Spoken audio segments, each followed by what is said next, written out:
ce matin, voici l'occasion de nous rendre encore semblables à Christ.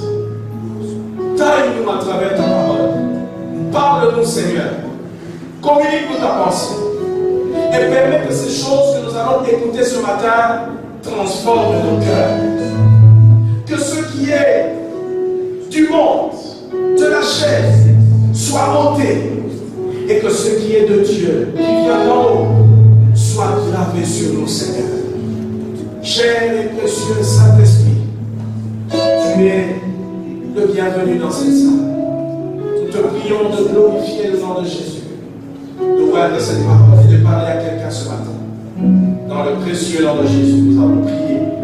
Merci Seigneur Jésus. Merci Seigneur Jésus. Amen. Alléluia. On va acclamer le Seigneur très fort.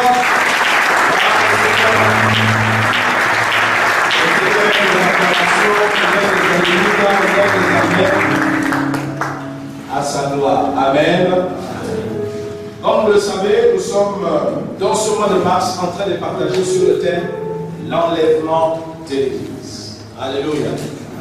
L'enlèvement de l'Église. Et ce matin, mon sous-thème est le monde et l'Église face à l'enlèvement.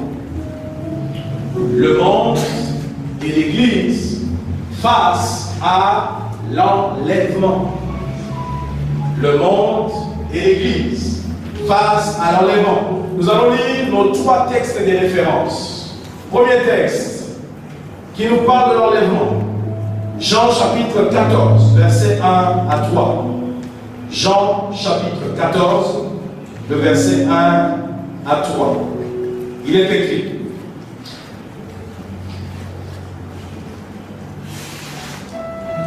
que votre cœur ne se trouble point. Croyez en Dieu et croyez en moi. Il y a plusieurs demeures dans la maison de mon Père. Si cela n'était pas, je vous l'aurais dit. Je vais vous préparer une place. Et lorsque je m'en serai allé et que je vous aurai préparé une place, je reviendrai et je vous prendrai avec moi, afin que là où je suis, vous y soyez aussi. Est-ce qu'on peut dire Amen? Amen. Le Seigneur fait la promesse. Il nous promet qu'il viendra nous chercher. Et ça, c'est un texte fondamental sur la doctrine de l'enlèvement. Parce que c'est sorti de la bouche de Jésus lui-même. Deuxième texte, 1 Thessaloniciens, chapitre 4, le verset 15 à 16. 1 Thessaloniciens, chapitre 4, verset 15 à 16. Il est écrit: car si nous croyons que Jésus est mort et qu'il est ressuscité, croyons aussi que Dieu ramènera par Jésus avec lui ceux qui sont morts. Voici en effet ce que nous vous déclarons. D'après la parole du Seigneur, nous les vivants, restez pour l'avènement du Seigneur. Nous ne dépenserons pas ceux qui sont morts. Alléluia. C'est intéressant qu'on continue. On va aller même jusqu'au verset 18. Car le Seigneur lui-même a un signal donné à la voix d'un archange et au son de la trompette descendra du ciel. Et les morts en Christ ressusciteront premièrement. Ensuite, nous les vivants qui serons restés, nous serons tous ensemble enlevés avec eux sur des nuées à la rencontre du Seigneur dans les airs, et ainsi nous serons toujours avec le Seigneur. Consolez-vous donc les uns les autres par ces paroles. Amen. Amen. Troisième texte de référence, 1 Corinthiens 15, le verset 50 à 54. 1 Corinthiens, chapitre 15, verset 50 à 54. Il est écrit: ce que je dis, frère, c'est que la chair et le sang ne peuvent hériter le royaume de Dieu, et que la corruption n'héritera pas l'incorruptibilité. Voici, je vous dis un mystère. Nous ne mourrons pas tous, mais tous nous serons changés. En un instant, en un clin d'œil, à la dernière trompette, la trompette sonnera, et les morts ressusciteront incorruptibles. Et nous serons changés. Car il faut que ce corps corruptible revête l'incorruptibilité, et que ce corps mortel revête l'immortalité. lorsque ce corps corruptible aura revêtu l'incorruptibilité et que ce corps mortel aura revêtu l'immortalité, alors s'accomplira la parole qui est écrite: la mort a été engloutie dans la victoire. Est-ce qu'on peut lire amen? Amen. Bien-aimés, vous voyez, ces trois textes nous servent de fondation ou de fondement sur la doctrine de l'enlèvement. Amen. Amen. Et nous l'avons dit la fois passée, l'enlèvement, c'est ce grand événement que tous les chrétiens attendent. Tous ceux qui ont donné leur vie à Jésus-Christ. Les chrétiens n'attendent pas la fin du monde. Les chrétiens attendent l'enlèvement. Parce que c'est le plus grand événement auquel soupirent tous les enfants de Dieu. La Bible dit, cet événement se passera à la vitesse de l'éclair. En un clin d'œil, le Seigneur paraîtra dans les airs et seulement ceux qui le connaissent le verront. Les morts en Christ ressusciteront premièrement. Et nous, les vivants, qui serons encore sur la terre, chrétiens, nous serons transformés en un clin d'œil. Et une fois transformés, nous allons revêtir le corps de gloire. Nous serons aspirés vers les airs à la rencontre du Seigneur. Alléluia. C'est la Bible qui le dit. Et ce que dit la Bible, c'est ce que je crois. C'est ce que nous devons croire. Amen. Amen. Mais voyez-vous, le monde a une autre opinion. Le monde réfléchit autrement. Qu'est-ce que nous entendons par monde? Définissons d'abord les concepts. Le monde, ici, d'après la Bible, fait allusion à tous les non-croyants. Tous ceux qui ne reconnaissent pas Christ comme leur Seigneur et Sauveur. Amen. Il s'agit du monde. Vous voyez? Mais aussi le système qui est en train de régner sur cette terre. C'est aussi appelé le monde. Tandis que l'Église, c'est l'ensemble de tous ceux qui ont reçu Jésus comme Seigneur et Sauveur, nés de nouveau et qui marchent dans la sanctification. Amen. Amen. Alors, par rapport à ces deux entités, il y a deux concepts différents, ou deux attitudes différentes que ces deux entités ont vis-à-vis de l'enlèvement. Commençons premièrement par l'attitude du monde en face de l'enlèvement. L'attitude du monde en face de l'enlèvement. Comment le monde comprend l'enlèvement? Comment le monde réfléchit sur l'enlèvement? Premièrement, la première attitude, c'est l'indifférence.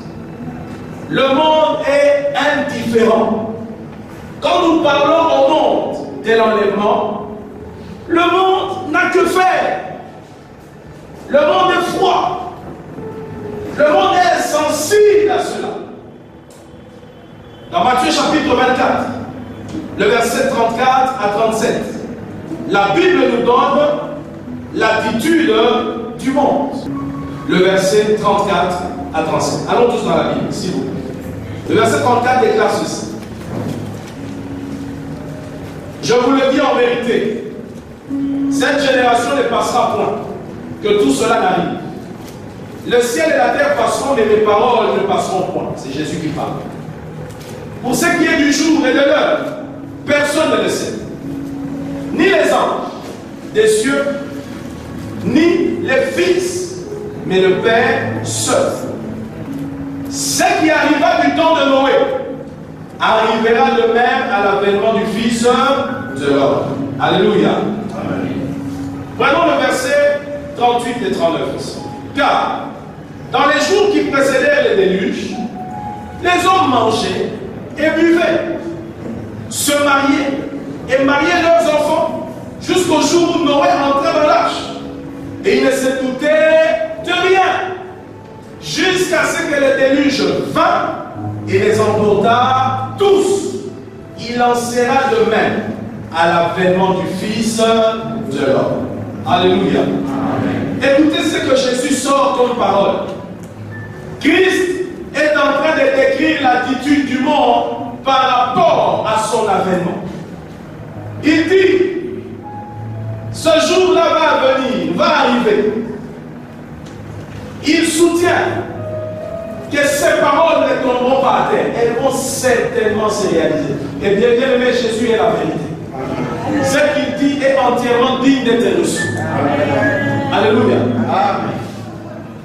L'histoire nous enseigne que les paroles qui ont été proclamées par cet homme-là, beaucoup d'entre elles se sont réalisées. Et lui-même le dit. Il dit, je vous le dis, mes paroles ne passeront pas. C'est-à-dire, c'est déjà arrêté dans le programme de Dieu. Ce temps-là viendra. Peu importe sa durée, mais il arrivera. Et comme je le dis, il peut arriver avant que ce message ne finisse. Et je le souhaite vivement, mes frères. Il peut arriver à la fin de ce culte. Il peut arriver après cette journée. Il peut arriver demain lundi. Il peut arriver à la fin de ce mois. Ou à la fin de cette année. Mais là n'est pas le problème. Le problème, es-tu prêt? Alléluia.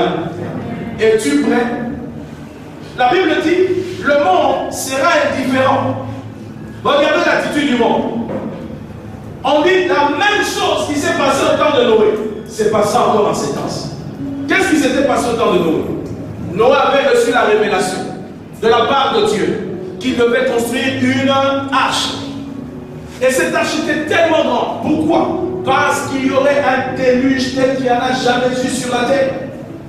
Alors que Noé avait reçu ses mandats de Dieu, il prévenait ses contemporains pour leur dire, bientôt une pluie va tomber.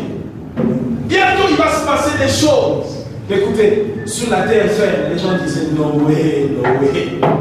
Noé, tu as commencé à nous dire ces choses, nous étions petits. Aujourd'hui, 120 ans après, tu continues à y croire, Noé. La Bible dit, ils étaient indifférents. Conséquence de l'indifférence ou démonstration de l'indifférence. Les hommes mangeaient et buvaient normalement. Alléluia. La Bible dit, ils se mariaient et mariaient leurs enfants. Et il est dit, jusqu'au jour où Noé entra dans l'arche. Et il ne se doutait de rien. Quelqu'un me dit Amen. Amen. Bien aimé, la parole de Dieu nous apprend que la venue du Seigneur sera comme celle d'un voleur qui ne prévient pas. Nous le verrons à toute heure, à tout instant. Alors que le message de l'enlèvement a commencé, depuis les temps des apôtres jusqu'à ce jour, il y en a qui sont indifférents, qui disent, oh, ces histoires-là, ils ont toujours dit ça.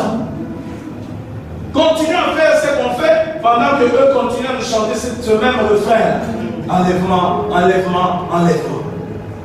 Nous allons continuer à faire ça.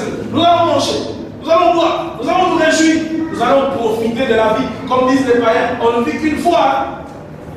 Alléluia. Amen. Ça, c'est l'attitude du monde. Deuxième attitude, la moquerie. La moquerie. 2 Pierre chapitre 3, le verset 3 à 4. La Bible déclare, sachant avant tout que dans les derniers jours, il viendra des moqueurs. Il viendra qui? Il viendra qui? Des moqueurs avec leur raillerie, marchant selon leur propre convoitise, en disant, où est la promesse de son avènement? Car depuis que les pères sont morts, tout demeure comme dès le commencement de la création. Alléluia. Amen. Voilà une attitude, une seconde attitude du monde. Il va arriver les moqueurs. Plusieurs fois, j'ai rencontré des intellectuels, des gens avec beaucoup de diplômes, qui m'ont dit, monsieur, soyons sérieux. Vos histoires là, ça va se passer. Il va y avoir quoi? Des scaphandres, des soucoupes ou comment? Vous continuez à rêver encore. Alléluia. Amen. Il y en a même qui s'en moquent tellement. J'ai entendu même certains qui ont dit qu'ils ne peuvent pas prêcher ce message de l'enlèvement. Vaut mieux prêcher aux gens les besoins qu'ils ont. toucher aux besoins sociaux et ne pas s'occuper de ces messages-là. Parce que c'est un message vide.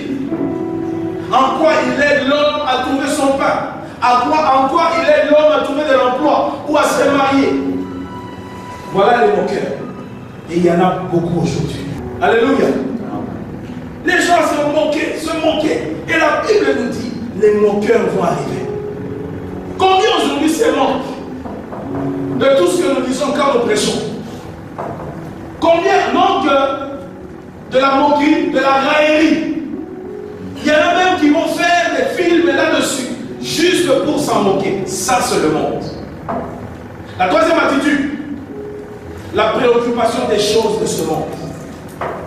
Pendant que Jésus-Christ s'apprête à venir, le monde se préoccupera des choses de ce monde.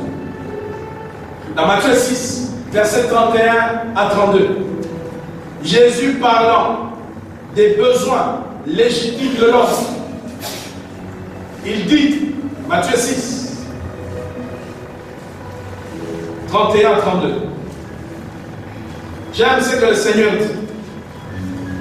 Il dit, ne vous inquiétez donc pas et ne dites pas, que mangerons-nous? Que boirons-nous?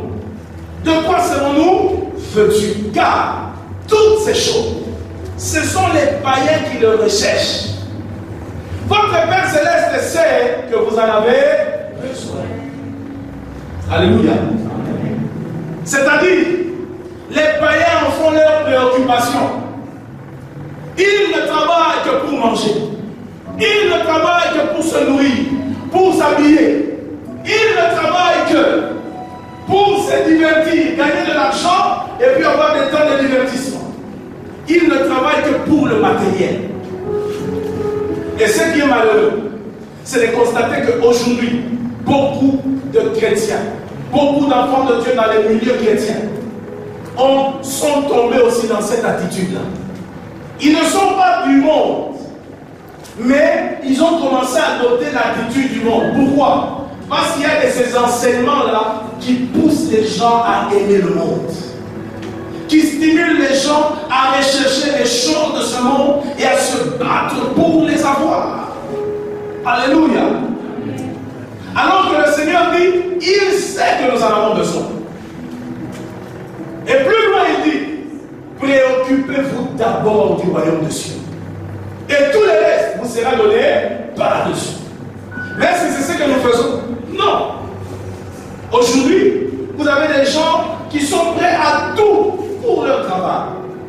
Ils sont prêts à tout pour gagner de l'argent. Mais combien sont prêts à tout pour le Seigneur? Vous avez des gens, ils peuvent ne pas se donner à la vie de l'Église. Mais pour ce qui concerne son argent, il se casse en quatre. Alléluia. Vous avez des gens, toute la semaine, il est dans ses affaires. Il est dans ses affaires. Mais les choses de Dieu, il n'a pas le temps. Pourquoi? On est pris. Il faut gagner la vie, il faut gagner l'argent. Il y a des charges, des choses à résoudre. Ça, c'est l'attitude du monde. La Bible nous dit que c'est une attitude que les païens recherchent constamment. Dites-moi, pourquoi un païen travaille? C'est pour s'amasser de l'argent. C'est tout. Il y en a qui veulent avoir 10, 15 maisons, 25 véhicules, 750 costumes, 1000 chaussures, peu importe. Mais après avoir gagné tout ça, quel est l'idéal que l'on vise? Voici l'attitude du monde. Le monde se préoccupe des choses matérielles. Malheureusement, le matérialisme est entré dans l'église aussi. Les gens ne voient plus, ne pensent même plus à Jésus, à son avènement, ne pensent plus à l'enlèvement. On est beaucoup trop orienté vers le matériel. Alors que l'église doit avoir une attitude différente. Alors, quelle est l'attitude que l'église doit avoir face à l'enlèvement, ou qu'elle a, selon la pensée de Dieu? L'attitude de l'église, selon la pensée de Dieu, face à l'enlèvement, premièrement, c'est l'espérance dans l'enlèvement. L'église doit espérer dans l'enlèvement. L'église doit s'attendre à l'enlèvement. Alléluia. L'église doit espérer dans l'enlèvement. Ce n'est pas moi qui l'ai dit. Dans 1 Jean chapitre 3, le verset 2 à 3, la Bible le dit et le souligne. 1 Jean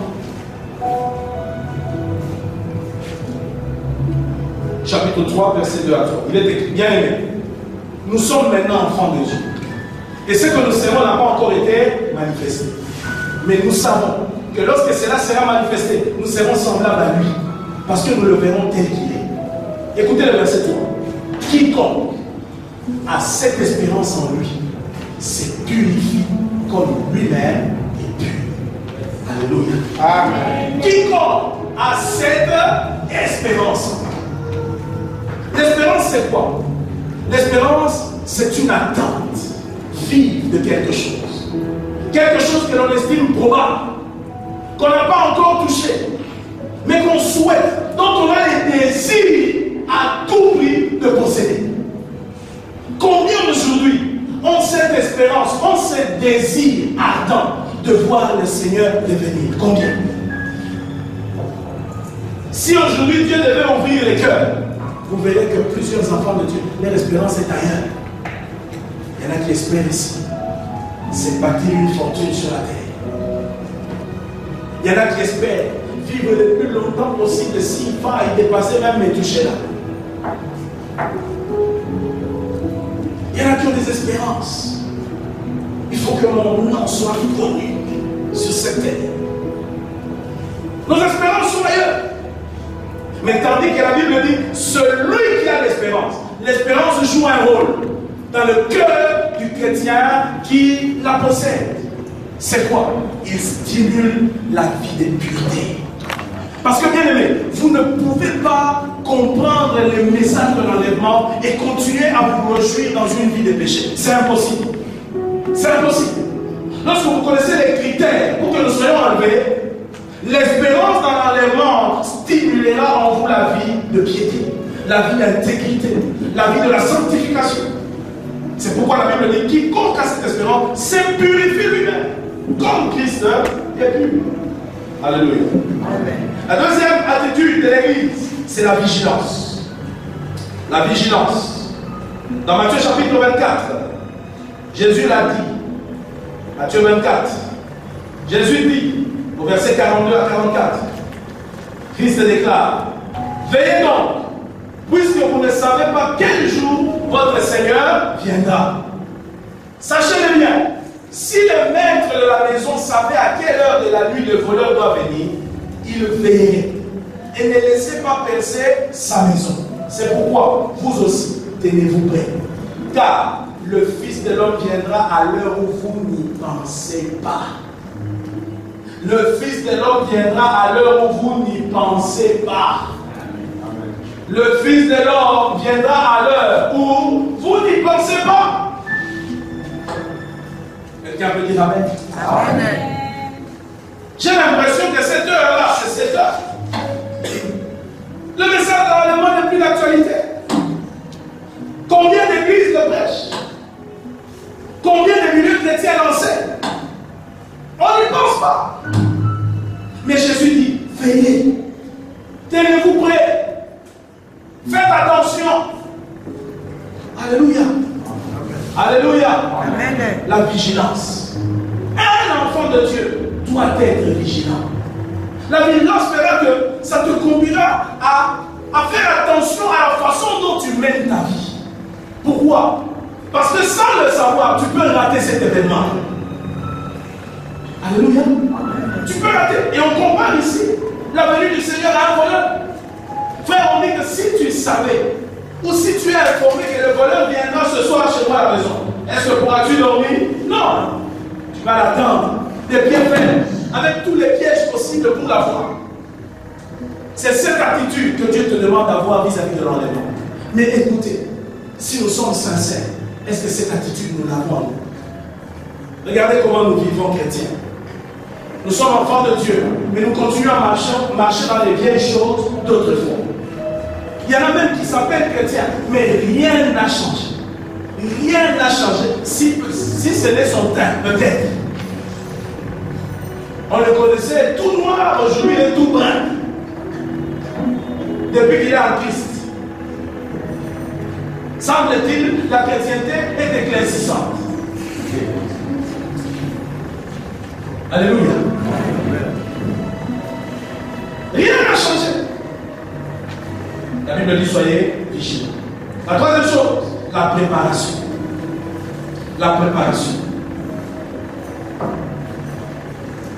Amos 4, verset 12 déclare: prépare-toi à la rencontre de ton Dieu.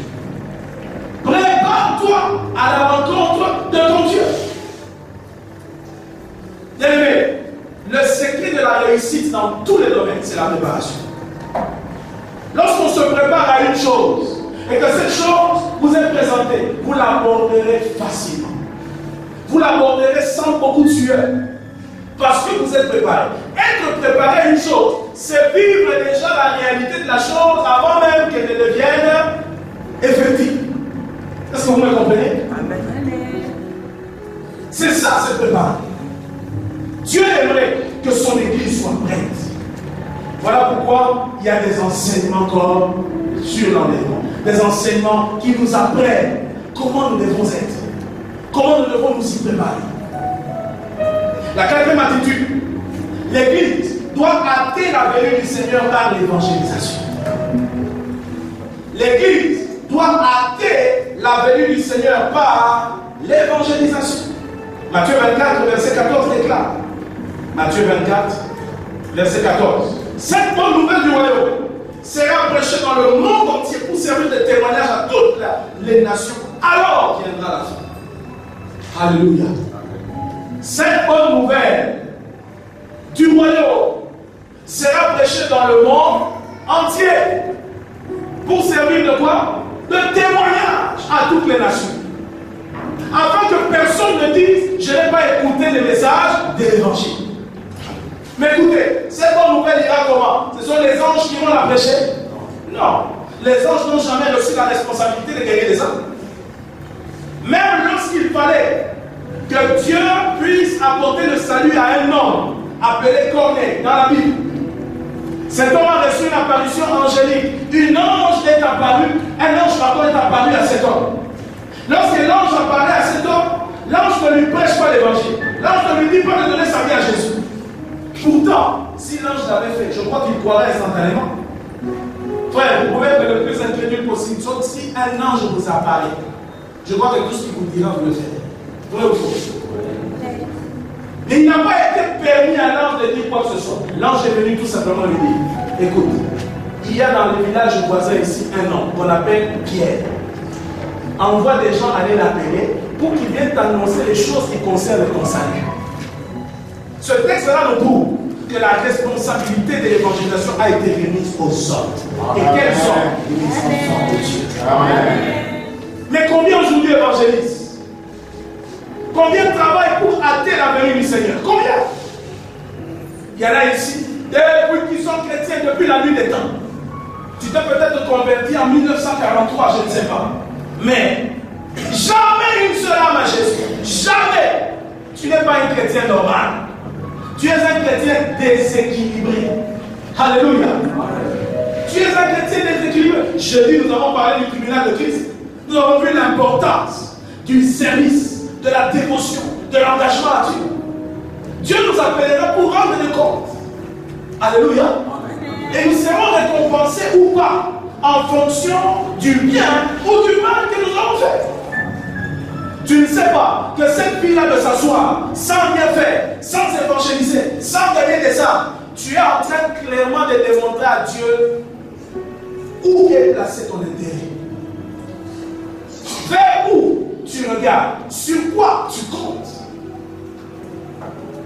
Vous savez, des fois, si vous vous asseyez avec pour réfléchir sur votre vie, frère, je vous dis la vérité, quel que soit le nombre d'années que vous avez en Christ, vous allez découvrir que vous êtes matérialiste. Je vous dis la vérité. Tu vas découvrir que, regarde, toute la semaine, tu n'as même pas ouvert la Bible pour la vie. Tu n'as pas eu de temps sérieux de prière. Tu n'as même pas gagné une âme. Mais tu as eu le temps d'aller chercher l'argent, d'aller faire ton boulot, d'aller faire des affaires. Alléluia. Mais dis-moi, comment peut-on t'appeler? Les choses pour lesquelles tu te préoccupes indiquent la nature de ta chrétienté. La qualité de ta chrétienté. Je peux m'en dire que je suis chrétien, mais vers où sont orientées mes préoccupations? Nous devons hâter la venue du Seigneur. Comment? En gagnant des âmes. Et vous savez quoi? Les païens ne sont pas rares. Ils sont nombreux. Et il y en a qui n'ont pas ce courage d'aller parler à une personne. Vous savez, des fois, quand je vois la facilité avec laquelle certaines personnes se convertissent, il y a des gens ici qui se sont convertis. On les a seulement rencontrés. On leur a un peu parlé, même maladroitement. Mais ils se sont attachés au Seigneur. Parce que Christ a déjà préparé. Il a dit, la moisson est déjà prête. Il dit, la moisson est déjà prête. Il dit, regardez, les fruits ont déjà mûri. Qui les a rendus mûris? C'est lui. Mais tout ce qu'il nous demande, c'est d'aller récolter, d'aller engranger et de permettre à ces hommes et ces femmes qui ne le connaissent pas de le connaître. Pourquoi? Parce qu'il revient incessamment. Mais regardez combien nous sommes égoïstes. Vous savez, un homme a dit, le nom de Jésus, Jésus est tellement grand qu'il est comme un éléphant dans un village. Vous savez, dans un village, lorsque vous abattez un éléphant, vous avez réussi à le tuer et vous le bouffez tout seul. D'abord, vous ne pouvez pas le bouffer tout seul. C'est impossible. La vraie attitude, c'est qu'on va appeler tout le monde dans le village. Chacun vient couper sa part. Il prend sa part, il prend sa part. Et tout le village est nourri. Mais nous gagnons, nous avons reçu Jésus. Jésus a changé nos vies. Jésus a pardonné nos péchés. Il a fait de nous des êtres nouveaux. Aujourd'hui, il a mis son sceau sur nous. Nous sommes fils de Dieu, enfants de Dieu. Amen. Mais combien nous le faisons vis-à-vis des autres? Nous ne réalisons même plus la misère d'une âme qui manque Jésus. Amen. Pourquoi? On est devenu tellement matérialiste. Pour nous, la personne la plus misérable, c'est celle qui manque son pain. Alors que celui qui manque Jésus, vaut mieux manquer du pain dans ce monde, mais gagner Jésus, que de gagner du pain et manquer Jésus. Amen. Alléluia. Amen. Nous devons hâter la venue du Seigneur. Parce qu'aussi longtemps que l'évangile n'est pas encore enseigné à travers le monde, Jésus ne viendra pas. La Bible dit qu'il ne tarde pas parce qu'il a oublié ou parce qu'il a différé son retour. Mais ce n'est pas compassion. Il veut que le plus grand nombre soit sauvé. Amen. Mais regardez les chrétiens qui fréquentent des païens autour. Il y en a là où ils travaillent, dans son école, à l'université. On ne sait même pas qu'il est chrétien. Et tous ces genres de chrétiens-là, nous sommes déjà allés une fois chercher un frère de l'église. Nous le connaissons, frère. On va chez lui et on se perd un peu dans les avenues. On demande est-ce que vous connaissez le frère tel? On dit ah. Non, en tout cas, frère tel, on ne connaît pas. Mais le nom que vous avez cité, on connaît un type ici, mais en tout cas, il n'est pas frère. Bon, on s'est dit, écoutez, on va quand même le voir pour savoir si c'est lui. On nous présente, notre frère en Christ. Non, que dis-je? Un frère en Christ. Il était dans toute la musique pompeuse du monde là, des photos, des nudités avec des femmes. Quand il nous a vu, oh, ce frère-là a fui l'église, il n'est plus jamais revenu. Regardez les styles des chrétiens que nous avons aujourd'hui. Alléluia. Mes frères et sœurs, par rapport à l'attitude que doit avoir l'église, je vous ai dit cela au début de ce mois. Vous savez, l'enlèvement est une référence de beaucoup d'événements qui doivent se faire. Amen. Et tout au long de la semaine, je vous apporterai le schéma eschatologique des choses. Comment les choses se passeront. Mais je voudrais vous faire comprendre qu'avant l'enlèvement, il y a eu une période qu'on appelle la période de l'Église. La période de l'Église, c'est cette période qui a commencé depuis que Jésus-Christ est ressuscité de la croix. Alléluia. Le Saint-Esprit est descendu à la Pentecôte. Tout ça englobe cette période-là. Jusqu'à nos jours. Avant l'enlèvement. C'est l'enlèvement qui mettra fin au temps de l'Église. Et quand nous étudions toutes ces attitudes que devrait avoir l'Église, dans la Bible nous raconte ou nous parle dans le livre d'Apocalypse des 7 églises d'Apocalypse. La Bible parle d'ailleurs des 7 chandeliers. Les chandeliers sont tout simplement l'image de l'église. Pourquoi? Parce que l'église doit être lumière du monde. Et quand vous lisez les chapitres 2 et 3, vous verrez qu'on énumère 7 églises. Ces 7 églises ne représentent pas les seules églises qui existaient à l'époque. Non. Il y avait plus d'une centaine d'églises déjà à cette époque, à l'époque des apôtres et même des générations avant, qui étaient implantées ça et là. Mais dans l'Apocalypse, le Seigneur a voulu seulement représenter l'ensemble des églises par 7. Ces 7 symbolisent l'entièreté de l'église. Et il a pris les différentes caractéristiques importantes qu'il devait relever pour prévenir son église.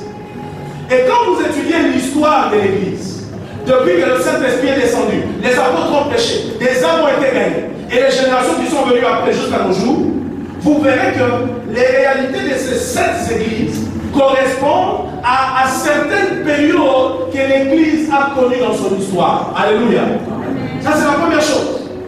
La seconde chose, c'est que cette histoire des 7 églises ne nous parle pas seulement de l'histoire de l'Église au cours des années, mais elle nous parle aussi de l'état dans lequel l'Église peut se retrouver même dans ce temps actuel. Et enfin, ces 7 églises veulent aussi parler de la condition du chrétien dans ce temps de la fin avant que Jésus-Christ ne revienne. Est-ce qu'on peut dire amen? Amen. Je vais ce matin introduire cela. Mais la semaine, nous allons étudier ces églises en détail. Vous allez pouvoir faire des enseignements riches sur ces choses. Des choses que le Seigneur a dites, si nous les prenions en compte, frères et sœurs, je vous dis la vérité, nous vivrons plus de gloire de la part du Seigneur. Amen. Alléluia. Amen. Les 7 églises de l'Apocalypse, Apocalypse chapitre 2 et 3. Allons tous dans l'Apocalypse, s'il vous plaît. La Bible dit à partir du premier verset, c'est tout le chapitre. Je vais lire rapidement. Écrit à l'ange de l'église d'Éphèse. Voici ce que dit celui qui tient les 7 étoiles dans sa main droite. Celui qui marche au milieu des 7 chandeliers d'or. Je connais tes œuvres, ton travail, ta persévérance. Je sais que tu ne peux supporter les méchants, que tu as éprouvé ceux qui se disent apôtres qui le sont. Et que tu les as trouvés menteurs. Que tu as de la persévérance. Que tu as souffert à cause de mon nom. Et que tu n'étais point lassé. Mais ce que j'ai contre toi, c'est que tu as abandonné ton premier amour. Souviens-toi donc d'où tu es tombé, repens-toi et pratique tes premières œuvres, sinon je viendrai à toi, j'ôterai ton chandelier de sa place, à moins que tu ne te repentes. Tu as pourtant ceci, c'est que tu hais les œuvres de Nicolaïte, œuvres que je hais aussi. Que celui qui a des oreilles entende, c'est que l'Esprit dit aux églises. À celui qui vaincra, je donnerai à manger de l'arbre de vie qui est dans le paradis de Dieu. Dites Amen. Amen. La première église qui est ici mentionnée, c'est l'église d'Éphèse. Alléluia. L'église d'Éphèse était une petite église, mais qui à la longue était devenue très forte, avec une influence. Alléluia. Nous le verrons la semaine, on va détailler ça. Mais ce que vous devez retenir ici, ce sont les leçons les plus importantes qui doivent nous servir, nous, en tant que chrétiens, en tant qu'enfants de Dieu. Une église qui marchait dans les voies de Dieu. Dieu loue cette église. Il dit, tu as eu de la persévérance. Tu as même détesté ceux qui se disent apôtres et qui ne le sont pas. Tu as refusé de marcher dans leur voie. D'où tu as été intègre. Tu as marché dans la piété. Mais il dit, en dépit de toutes ces choses, il y a une chose que j'ai contre toi. Dieu reproche à l'église d'Éphèse l'abandon du premier amour. En d'autres termes, le refroidissement spirituel. Alléluia. Comment peut-on persévérer dans la foi? Comment peut-on vivre dans la crainte de Dieu? Comment peut-on continuer à servir Dieu, mais tout en manquant le premier amour? Alléluia. Nous, les autres, humains, serviteurs de Dieu, frères et sœurs à l'église, quand nous te voyons venir servir à l'église, quand nous te voyons toujours présent à l'église, quand nous te voyons avec ta Bible, mais moi, en tant que pasteur, je dirais, voilà un bon chrétien. Voilà quelqu'un de dit. Pourtant, derrière ces beaux tableaux qui semblent être bien, Dieu trouve un élément de reproche. Il dit au-delà de tout cela, tu as abandonné. Et j'aime la version française courant ou du Seigneur. Elle dit, tu as abandonné l'amour que tu avais au début. Hein? Amen. Tu as abandonné quoi? L'amour que tu avais au début. C'est ça ton problème. Et frères et sœurs, lorsque nous remarquons aujourd'hui, en général, l'Église ou le chrétien individuellement, je crois que ceci est un élément de reproche que le Seigneur peut faire aussi en ce temps. L'Église, d'une manière générale, pour ne parler que des églises évangéliques ou du réveil, ont commencé tout feu, tout flamme. Je me souviens, dans les années 80 ou 90, comment la flamme du réveil régnait dans notre pays pour ne parler que de ce pays. Comment ce mouvement-là a transformé des bars en lieu de culte. L'on remarquait ça et là des magiciens qui abandonnaient la magie, qui venaient à Jésus. L'on remarquait que ces églises condamnaient le traditionnalisme. L'on remarquait que ces églises ne voulaient pas tous les cérémoniales. C'était une relation directe avec Dieu. Quoiqu'elles étaient sous des palmiers, des mandalas. Mais ces églises-là avaient plein de puissance. L'on y venait malade, on sortait guéri. Les dons spirituels opéraient, travaillaient dans ces églises-là. La gloire de Dieu était permanente. Des gens étaient guéris, des démons étaient chassés, les réunions étaient glorieuses. Mais aujourd'hui, qu'est-ce qu'on constate? Les lieux de culte se transforment en bar. Les choses que l'Église décriait autrefois, il les pratique. Quand on a commencé, les réveils ont condamné les langues soutanes. Aujourd'hui, on a, même dans les lieux de réveil, des hommes en soutane, avec des grosses croix. Ils ont même la calotte là sur la tête. Ils veulent ressembler au pape. Alors qu'à l'époque, on disait du pape que c'était lui l'antichrist. Alléluia. Amen. Aujourd'hui, nous sommes dans des églises climatisées. Ce n'est plus les mandalas à l'époque. Et la climatisation agit tellement que des fois elle refroidit les chrétiens. On m'a raconté l'histoire d'une église. La description qu'on donnait de cette église, écoutez. On dit que cette église est une chambre froide. Le pasteur est un congélateur. Et les chrétiens des glaçons. Des gens d'église où même un démon ne peut pas quitter les corps. Des gens d'église où l'on n'expérimente pas la gloire de Dieu. L'on est dans les traditions. L'on se contente de prier un Dieu lointain, un Jésus historique. Et c'est tout. Ceci est aussi possible dans la vie des chrétiens. Nous avons eu des frères et sœurs, que j'appelle des TTS, les trop spirituels. Des sœurs qui n'avaient que faire, qui manquaient des vêtements, qui manquaient des plantes, mais qui aimaient Jésus. À l'époque où on s'est converti, on avait des sœurs qui allaient en retraite seulement pour voir Jésus se manifester dans leur vie. Lorsque les frères allaient en retraite, c'était pour expérimenter la gloire de Dieu. C'était pour toucher, palper Dieu. Aujourd'hui, quand vous voyez une sœur aller en retraite, devinez pourquoi. Alléluia. Amen. Aujourd'hui, on a converti le christianisme. Le christianisme n'est orienté que vers une chose, le combat. C'est tout. Et vous voyez des gens qui vont combattre, mais sans sanctification. À la maison, il déteste les enfants de son mari. Ses enfants à lui ou à elle, il le fait manger comme il faut. Et les restes, il donne aux enfants du mari. Que le mari a eu avant elle. Maman diaconesse à l'église. Mais à la maison, problématique. Voilà l'église, ce qu'elle est devenue. Voilà ce que sont devenus les chrétiens. Il y a eu un refroidissement. Autrefois, il y a des choses que tu n'acceptais pas, des conversations que tu tu ne pouvais pas tolérer.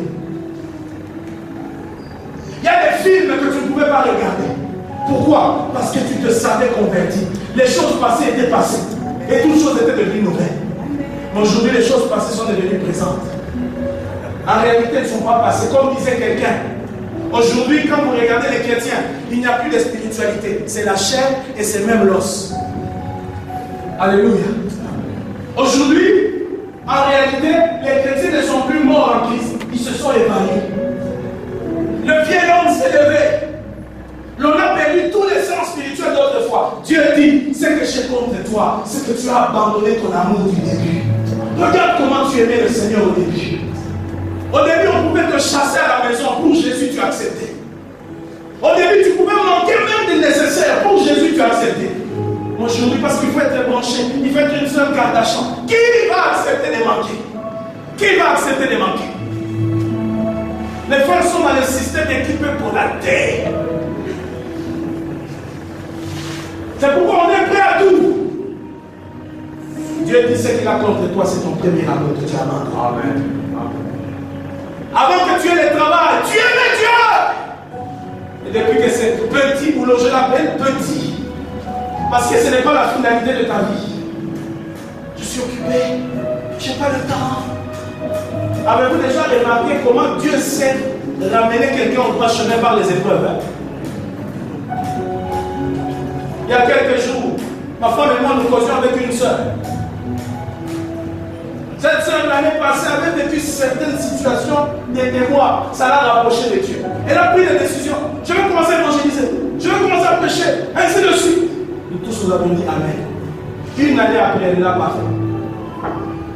fait. Et curieusement, à la même époque, certains des bois sont nés encore.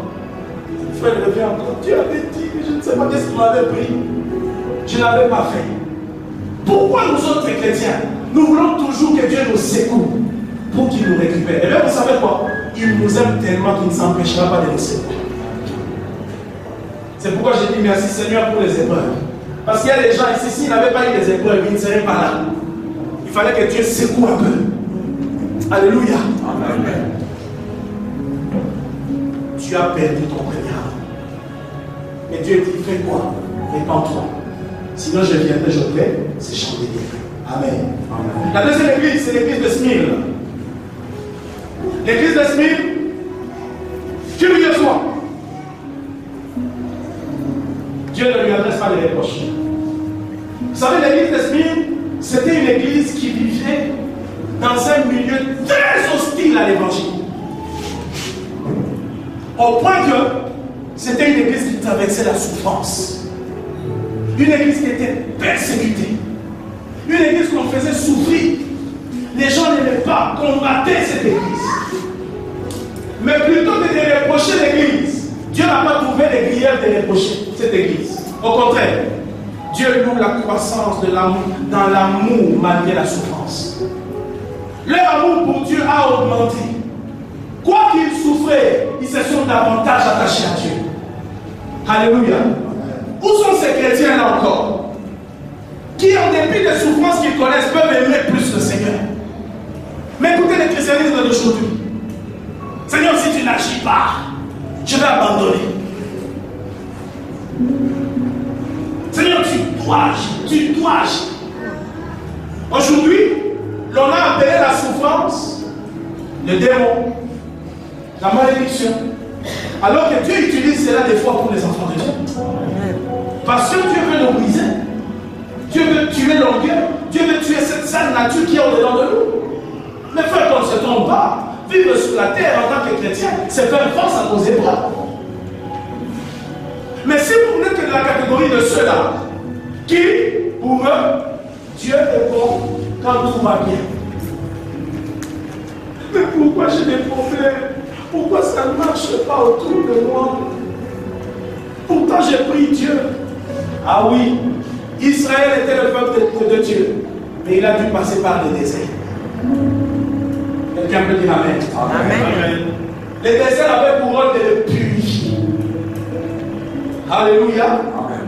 Et vous savez, frère, l'on a remarqué dans l'histoire de l'Église un élément bizarre. Quand l'église était persécutée, elle était très dynamique. Vous savez, quand on vous défend sur les choses pour lesquelles vous êtes convaincus, ça vous pousse à aimer ces choses encore. N'est-ce pas vrai? N'est-ce pas vrai? On a remarqué que la persécution purifie l'église. Elle distingue les faux frères des vrais. Vous savez, à l'époque, quand on se convertissait, pour se faire appeler chrétien, mais il fallait du courage. Parce que ceux qui étaient chrétiens de l'époque ressemblaient à Jean-Baptiste. Vous comprenez? Ils se nourrissaient des miels sauvages, ils s'habillaient des peaux de chameaux, lui-même vivait dans les déserts. Et à l'époque, on nous appelait les frères Jean-Baptiste. Alors tout le monde disait, si être chrétien, c'est ça. Non, non, non. Voilà pourquoi on était peu. Il y avait peu de chrétiens, beaucoup de chrétiens. Aujourd'hui, on a beaucoup de chrétiens, mais peu de chrétiens. Des gens qui veulent savoir, qui a dit que être en Christ, il faut être ça. Ils veulent être modernes. C'est bien d'être moderne. Mais pourvu que la spiritualité y soit. Quelqu'un peut dire Amen. Amen. L'église d'Esprit souffrait, mais a connu la croissance dans l'amour malgré la souffrance. Bien aimé, peut-être que ici tu traverses des moments difficiles en tant que chrétien. Tu as donné ta vie à Jésus et certaines choses ne sont pas toujours en rose. Ce sont des choses compliquées, des choses difficiles. Des fois tu te poses des questions. Laisse-moi te dire, même au milieu des souffrances, des épreuves, continue à aimer Dieu. Continue à le servir. Si tu es persévérant, tu en sortiras vainqueur. Amen. Ça peut ne pas te plaire, mais il y a des épreuves qui nous sont bénéfiques. Ce sont des choses qui arrivent. Dieu, en tant que Père, les permet. Mais aujourd'hui, on a des gens qui se plaignent sur tout. Mais Seigneur, pasteur, moi je ne comprends pas. Je ne comprends pas. Pourquoi je fais telle chose et puis je ne vois pas ceci? Et tu dis rien. Vois les pour et les contre. Des fois, quand tu n'as pas de réponse, c'est peut-être pas le diable, ce n'est même peut-être pas toi-même, mais c'est Dieu qui est derrière ça. Est-ce que tu m'entends? Même Jésus a dit, quand ils sont passés à un endroit, ils ont vu un aveugle de naissance. Les disciples qui étaient aliénés avec des enseignements erronés, comme c'est le cas aujourd'hui. On dit, Seigneur, dis-nous, qui a péché pour que cet homme soit avec ses parents ou bien lui-même? Parce que pour eux, quand un malheur arrivait à un homme, c'était forcément un péché derrière. Jésus a dit, ni ses parents, ni lui n'ont péché. Mais ces choses sont ainsi afin que la gloire de Dieu se manifeste. Dieu utilise certains événements parfois contraires pour faire éclater sa gloire. Alléluia. Amen. D'où je t'encourage à continuer à aimer Dieu. Troisièmement, l'église de Pergame. On va aller rapidement. On parlera de ça la semaine. Pergame, vous trouvez ça dans les versets, à partir du verset 13 jusqu'à 15. C'est une église de mélange. Samedi ça, samedi ça. Au début, ils étaient persévérants. Mais comme ils étaient dans un entourage où ils se faisaient beaucoup de faux cultes, beaucoup de mauvaises choses, les chrétiens de Pergame ont fini par se mélanger. Alléluia. À l'époque, des grands empereurs s'étaient levés pour déclarer qu'ils devenaient membres de l'église, qu'ils étaient des chrétiens. Mais ces empereurs-là, petit à petit, parce qu'ils faisaient des grands dons à l'église, participaient à la vie de l'église, commençaient à imposer aux chrétiens un style de vie ou certaines choses. Jusqu'à ce que des fois, il y a même eu des empereurs qui ont nécessité qu'on puisse les adorer. Alors il y avait des chrétiens qui disaient, bon, on les fait de l'extérieur, mais le cœur appartient à Dieu. Bien aimé, notez une chose. Il y a toujours croissance dans le mal lorsqu'on commence à le tolérer. Tu as entendu? Il y a toujours croissance dans le mal lorsqu'on commence à le tolérer. Plus tu tolères le mal, plus il y aura croissance. Plus tu tolères le mal, ça va grandir. Un enfant de Dieu doit savoir s'arrêter. Quelque chose se passe. Ce n'est pas conforme à ce que Dieu te demande. Tu dis non, je m'arrête. Je ne peux plus faire un pas. Mais nous sommes tombés aussi dans ce piège du mélange. Aujourd'hui, on ne sait plus distinguer distinguer le faux du vrai. Même du haut de la chair. Il y a des hommes qui prêchent comme on prêche. Ils sont habillés comme nous. Mais quand vous regardez à leur vie, le style de vie qu'ils mènent, bien aimé, c'est autre chose que de la chrétienté. Ils ont amené un autre évangile. Alléluia. Et curieusement, ils sentent Kokomo chez nous. Et même à travers le monde, c'est ce qui plaît aux gens. Le mélange. Je le disais il y a quelques mois passés. Regardez même la façon dont nous vivons au Congo. Lorsqu'il y a un grand événement politique qui se fait, nomination, prestation de serment, culte écuménique. Celui qui est de tel Dieu, il vient, il fait sa prière. L'autre vient, ils se mettent ensemble, ils prient. Mais je me demande, ils prient quel Dieu? Alléluia. Regardez même dans les détails, même nos fêtes.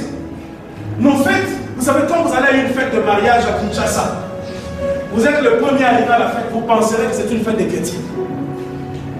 Parce qu'on commence toujours par la musique chrétienne. Et ces gens vont vous dire, il faut faire honneur à Dieu qui a donné le mariage. Il faut honorer le Seigneur. Alléluia.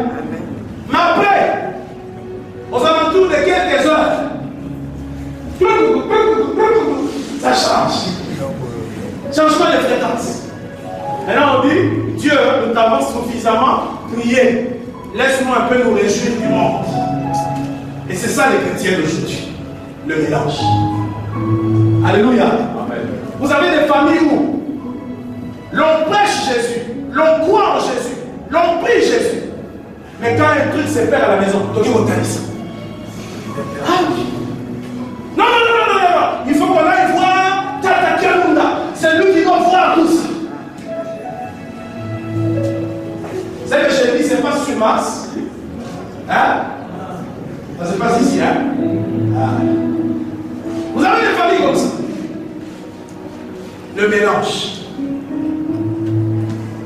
Une fois, il y a quelques années passées, je suis allé dans une église que dirige un ami, très loin d'ici, dans l'est de la ville.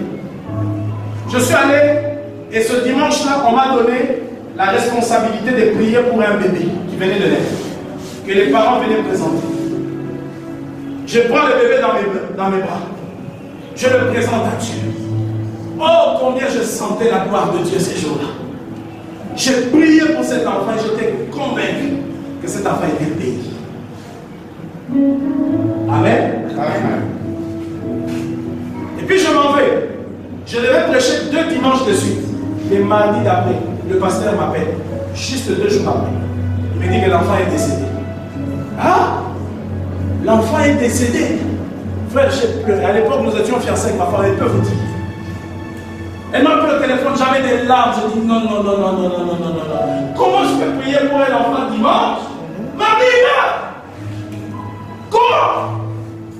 Et j'étais là en prière. Seigneur, pourquoi tu as permis ça? Pourquoi tu as permis? Le Seigneur m'a dit, tais-toi, laisse faire et tu comprendras. Et avant que nous n'arrivions dimanche, le pasteur me voit et me dit, oh pasteur, quand on a prié dimanche de lundi, ils sont allés voir un petit cher du quartier. On a fait aux enfants des incisions, des nzoloko. On lui a lavé avec moi et Mikwa Makako pour lui donner la force. On a invoqué des esprits sur lui. Maintenant on a mélangé Dieu et on a mélangé l'occultisme. Qu'est-ce que Dieu fait? Il détruit tout. Et pauvre enfant, il est décédé par l'irresponsabilité des parents. J'ai regretté mes larmes. Alléluia. J'ai regretté. Et si je me torturais à me poser des questions, à me dire des choses, mais voilà, ce genre de chrétiens. Bien, mais nous sommes ici. C'est vrai, nous sommes venus à l'église ce matin. Mais combien vivent dans les mélanges? Combien dans leur téléphone là, ils ont des films pornographiques, des séquences? Combien dans leur téléphone, ils ont des musiques païennes et mondaines, mais ils s'appellent chrétiens? Combien? Pose un peu la question à ton voisin. Est-ce que, au lieu de la table, ceux qui ont raté,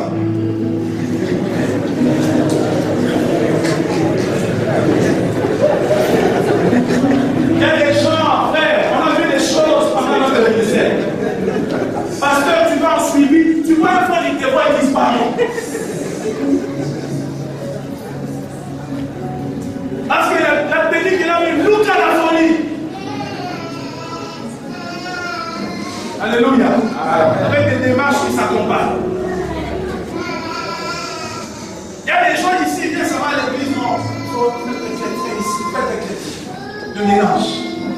Alléluia.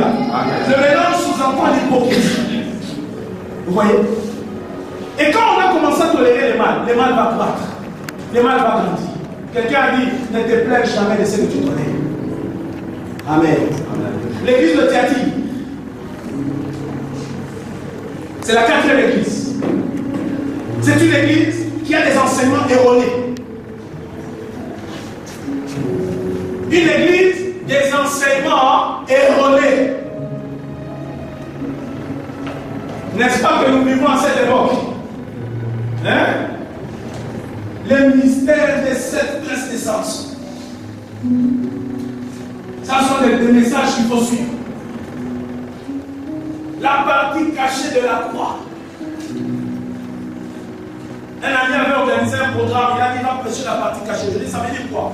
Il dit vous voyez la croix, la Golgotha, la partie qui est entrée sous terre, il va la déterrer. J'ai lui dit mon frère, si tu déterres cette partie, la croix tombe, comment tu vas sauver? Alléluia. On veut prêcher le mystérieux. Terre, tuons toutes les femmes. Oh, qu'est-ce que tu veux dire? Il n'y a que toi qui comprends ça. Vibration d'onction, ouragan de puissance.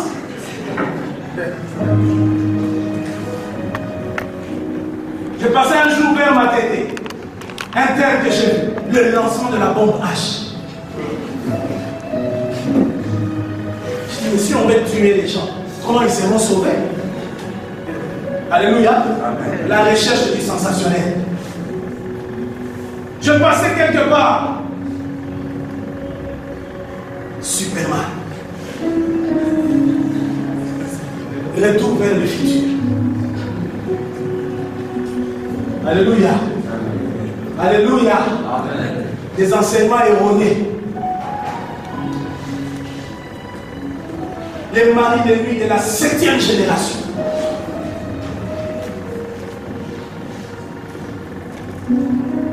Les démons succubes et incubes.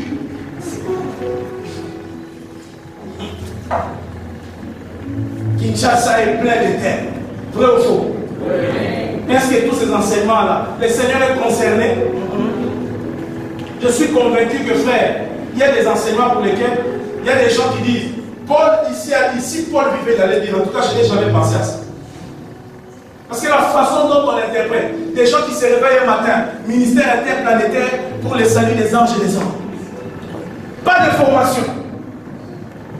Tout le monde, pour devenir médecin, il faut aller en formation, en faculté de médecine. Pour devenir avocat, il faut aller en faculté de droit. Pour devenir militaire, il faut aller à l'école de formation des militaires. Mais il n'y a que dans les ministères où on se réveille, on entre.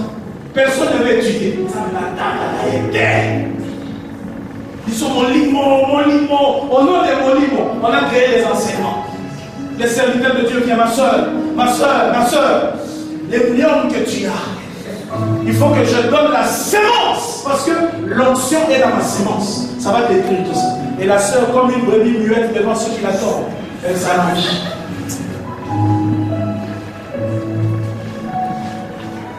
À l'église aujourd'hui, quand un homme prêche comme je prêche comme ça, ah, il n'y a pas d'option, on dit. Mais si je venais avec les yeux tournés, j'entrais ici, je disais, Dieu me donne 185 prophéties.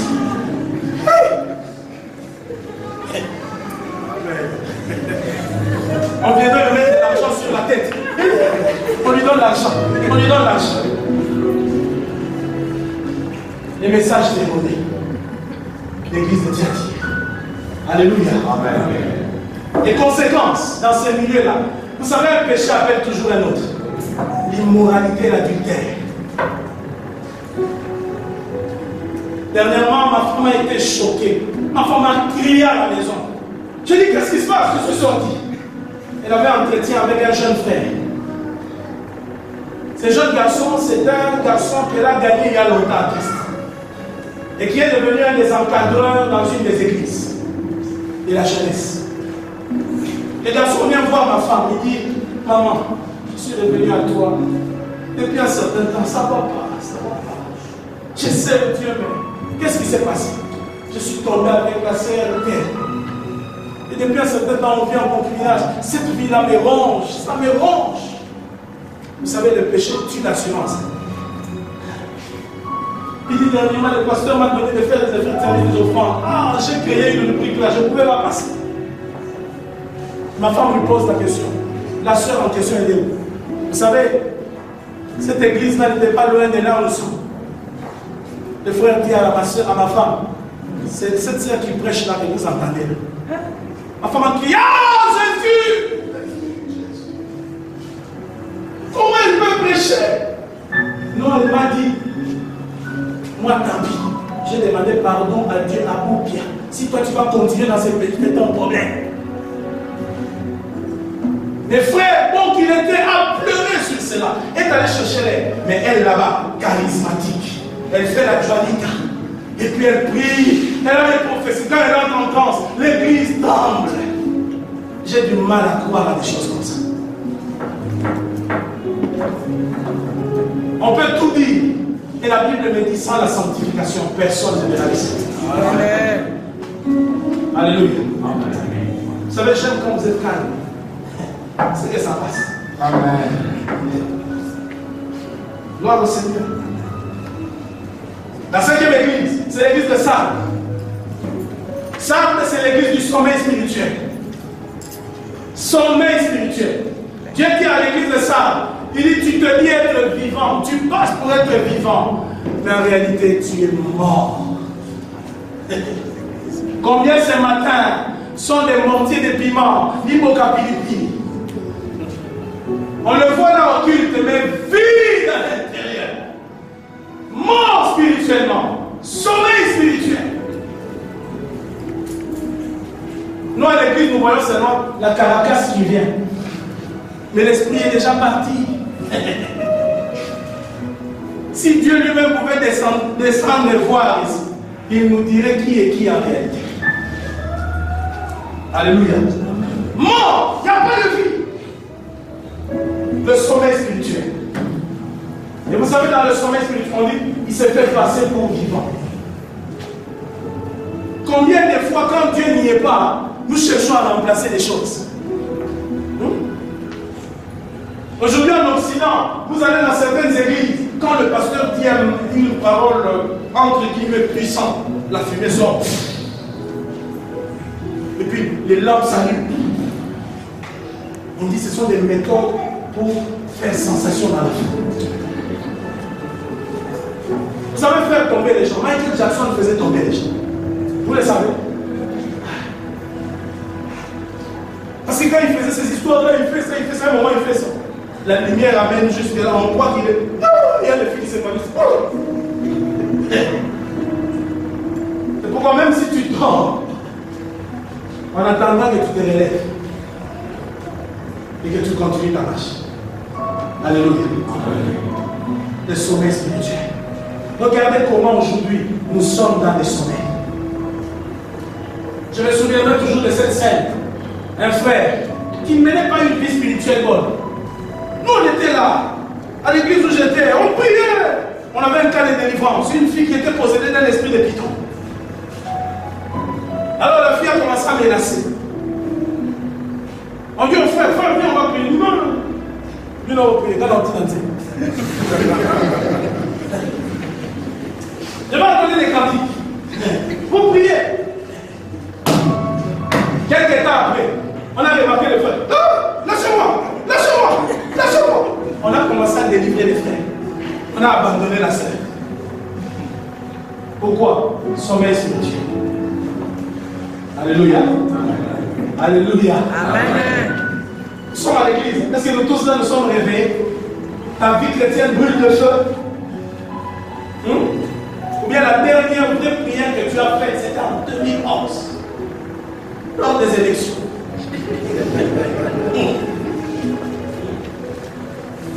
Il y a des gens aujourd'hui, il n'y a plus rien. Quand vous les voyez prier, c'est qu'il y a un programme quelque part. Et des fois, il y a des gens, j'ai entendu quelqu'un dire, il a créé un programme, il dit, tous les lundis, on va prier, lundi chauffage, il faut te chauffer, il faut te chauffer. On veut fabriquer. Dieu agit, mais il ne faut pas fabriquer, frère. Quand Dieu est là, ça se voit. Quand Dieu est là, on expérimente. Alléluia. Amen. L'église de Philadelphie, comme Smyrne, elle n'a pas de reproche. Au contraire, c'est une église dans laquelle on voit trois caractéristiques: l'amour fraternel, l'attachement à la parole de Dieu et les zèles missionnaires. Les chrétiens de Philadelphie étaient dans une contrée où il y avait beaucoup d'idolâtrie. On les combattait. Mais plutôt que de s'affaiblir, leur amour pour Dieu grandissait et leur amour pour les frères. Et curieusement, ils avaient un attachement à la parole de Dieu. En plus, quand on les persécutait, partout ils allaient dans les villes, ils prêchaient, ils gagnaient les âmes, les ailes de l'évangélisation. Bien-aimé, une âme qui a soif de gagner d'autres âmes est une âme réveillée. Amen. Est une âme qui a la main de Dieu. Amen. Mais quand les âmes ne t'intéressent plus, c'est que tu es dans le sommeil. Alléluia. Amen. Et il prêchait, il gagnait les âmes. Dieu a aimé cette église. Et parmi les sept, elle est parmi les premières dans la catégorie de Dieu. Quelqu'un peut dire Amen. Amen. Et enfin, l'église de Laodicée. L'église de Laodicée, c'est la tièdeur, une église tiède, ni chaud, ni froid. Officiellement, ils ne régnaient pas Christ. Mais en réalité, ils étaient tombés dans un formalisme, traditionnalisme. Ils sont devenus tièdes.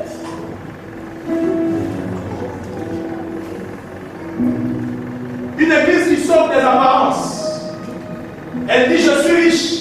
Mais Dieu lui dit: tu es pauvre, tu es aveugle, tu es nul. Vous savez, pour la petite histoire, à Laodicée était une ville très riche. Elle avait trois principales activités. Les banques les plus importantes de l'époque étaient à Laodicée. C'était la ville des banquiers. C'est qu'il y avait l'argent. Alléluia. Et les banquiers allaient à l'église. Deuxième chose, il y avait une industrie textile, là où l'on cousait les habits. Très grand, les gens venaient de partout pour faire coudre des habits là-bas. Ça encore, ça produit quoi? L'argent. Et puis l'un des plus grands centres hospitaliers, l'un des plus grands hôpitaux de l'époque, était à Laodicée. Et cet hôpital avait la spécialité de traiter les yeux. C'est comme ça que Dieu dit: tu dis je suis riche, en réalité tu es pauvre, tu es aveugle et tu es nul. À la fin, Dieu l'exhorte, il dit: non, viens, va acheter de l'or parce que tu es pauvre. Achète-toi du fin lin parce que tu es nul. Viens, moi je vais te donner cela. Et enfin, Dieu lui dit: achète-toi de la colline. Le colline, c'est un produit que l'on met pour nettoyer les yeux. Vous comprenez? Ils sont là où il y a un hôpital, on soigne les yeux, mais eux-mêmes ils sont aveugles. Enfin, vous croyez qu'on peut voir mais être aveugle? Oui. Il vaut mieux être aveugle physiquement qu'être aveugle spirituellement. Ils n'étaient même pas capables de déceler leur état. Quand tu atteins dans la vie chrétienne un niveau, tu ne peux même plus te situer par rapport à Dieu. Tu ne sais pas qui tu es. Tu n'es pas capable de dire que maintenant là, non, ma vie n'est pas bien, il faut que je recherche Dieu. Mais pour toi, tout va bien. Tout va bien. Tu passes où? Tu sauves les apparences. Frère, comment ça va? Pasteur, tout va bien. Comment ça va, pasteur? Oh, je vis ma foi. Quelle foi? La foi d'avoir des copines partout. Les genres de foi que l'on voit aujourd'hui, des gens, la plupart des gens, vous voyez un voleur qui va voler, il prie pour que Dieu l'aide à être rapide. Un jeune homme est venu me voir un jour. Il était dans un groupe qui chante ici, un des grands groupes de chez nous, païens, la musique moderne. Il avait une coiffure, je ne sais pas, frère, vous décrire ça. Une partie, c'était comme la nana. Je ne sais pas. Un pantalon là, baissé là. Il avait une démarche, il venait à l'église. Il venait. Et puis à la fin, il vient me dire: Monte Nazaré. suis venu chez toi, homme de Dieu. Parce que je sais qu'avec toi, c'est quiconque.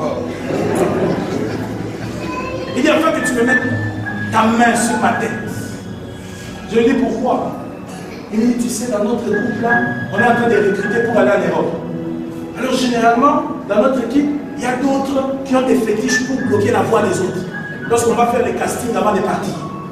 Alors je veux que tu pries pour moi, le Dieu de Jean-Paul, le Dieu de la foi triomphante. Vous savez, quand il dit ça, il veut réveiller en moi la chair. Comme un chargeur qui me disait ici, quand il me voyait aller prendre des taxis à l'époque, il me voit, il me dit, oh, homme sans péché. Frère, je n'ai pas réalisé, j'ai sorti l'argent, j'ai dit. J'ai dit, hey, il y a des gens qui savent parler. Alléluia. Alléluia. Et le garçon vient et me dit que je prie pour lui. Je lui ai dit, non. Tu as quel âge? Il me donne son âge. Un petit garçon. À peine 15 ou 16 ans. Je lui ai dit, mais pourquoi tu n'étudies pas? Les gens qui étudient, est-ce qu'ils ont des diplômes? Ils ont des diplômes, est-ce qu'ils ont quelque chose de plus? Il a dit, non. Le Seigneur t'aime. Et je vais être sincère avec toi. Je ne peux pas prier pour toi. Parce que je ne crois pas que Dieu peut bénir ce que tu fais.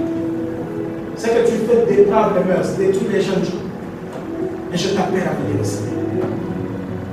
Je lui ai dit, moi je peux mettre ma main, mais c'est lui qui ouvre. S'il m'ouvre, ça sera du théâtre.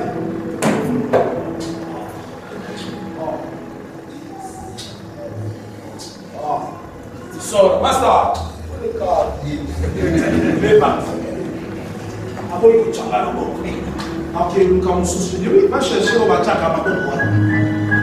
Moi, je ne vais pas t'imposer la main quand je sais dans quoi tu es. Et je sais que Dieu ne te bénira pas. Frères et sœurs, je voudrais m'arrêter là sur le terrain pour dire à quelqu'un. Toutes ces choses que nous disons pour nous préparer, Jésus est bientôt.